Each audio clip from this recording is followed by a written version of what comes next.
ସମସ୍ତଙ୍କୁ ମୋର ନମସ୍କାର। ପୁଣି ଥରେ ସ୍ୱାଗତ କରୁଛି ଆମ ୟୁଟ୍ୟୁବ୍ ଚ୍ୟାନେଲକୁ। ଆଜି ଆପଣମାନଙ୍କ ସହିତ ଗୋଟେ ଟେଷ୍ଟି ରେସିପି ସେୟାର କରିବାକୁ ଯାଉଛି, ଯାହାକି କ୍ୟାପ୍ସିକମ୍ ଆଳୁ ଓ ଟମାଟୋରେ ପ୍ରସ୍ତୁତ କରିବା।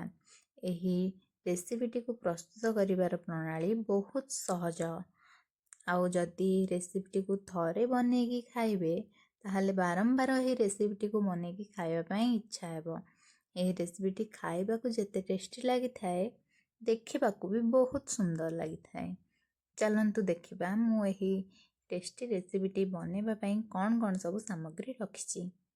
ଦେଖନ୍ତୁ, ପ୍ରଥମେ ଏଠାରେ ମୁଁ ନେଇଛି କ୍ୟାପ୍ସିକମ୍, ଟମାଟୋ, ପିଆଜ, ଆଳୁକୁ ମୁଁ ଏଠାରେ ଭଲ ଭାବରେ ଛୋଟ ଛୋଟ କରିକି କାଟିକି ନେଇଯାଇଛି ଏସବୁକୁ। ତାପରେ ରସୁଣ ଆଉ କଞ୍ଚା ଲଙ୍କାକୁ ମଧ୍ୟ ଛେଚିକି ଭଲ ଭାବରେ ନେଇଯାଇଛି। ତାପରେ ପ୍ରଥମେ ଆମେ ଗ୍ୟାସ୍ ଅନ୍ କରିବା। ଗ୍ୟାସ୍ ଅନ୍ କରିକି କଡ଼େଇ ବସାଇଦେବା। କଡ଼େଇ ଟିକେ ଆମର ତାତିଗଲା ପରେ ଆମେ ସେଥିରେ ଦେଇଦେବା ତେଲ।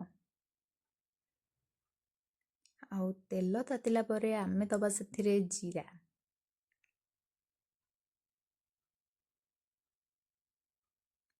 ତାପରେ ଦେବା ଆମେ ପିଆଜ।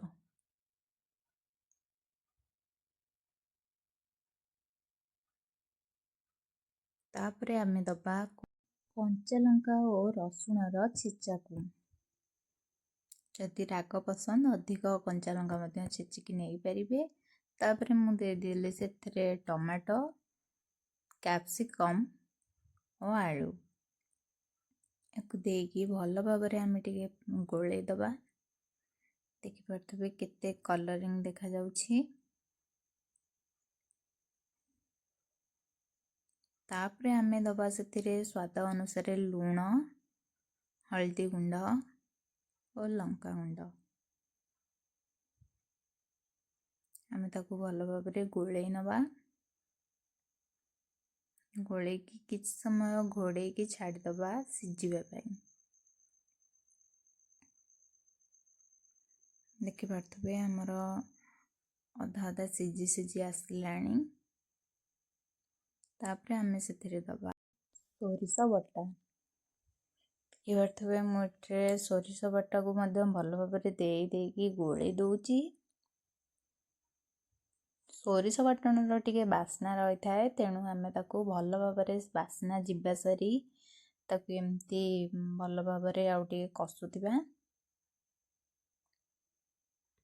ତାପରେ ଆମେ ସେଥିରେ ଦେବା ଦୁଇଟା ଭଜା ବଡ଼ି। ଦେଖନ୍ତୁ, ଭଜା ବଡ଼ି ମୁଁ ରଖିଥିଲି ଆଗରୁ ଭାଜିକି, ତାକୁ ଏମିତି ହାତରେ ଭାଙ୍ଗିକି ଦେଇପାରିବେ, ନହେଲେ ଚୁରିକି ବି ଦେଇପାରିବେ। ଏବେ ରେଡ଼ି ହେଇଗଲା ଆମର ଏହି ରେସିପିଟି।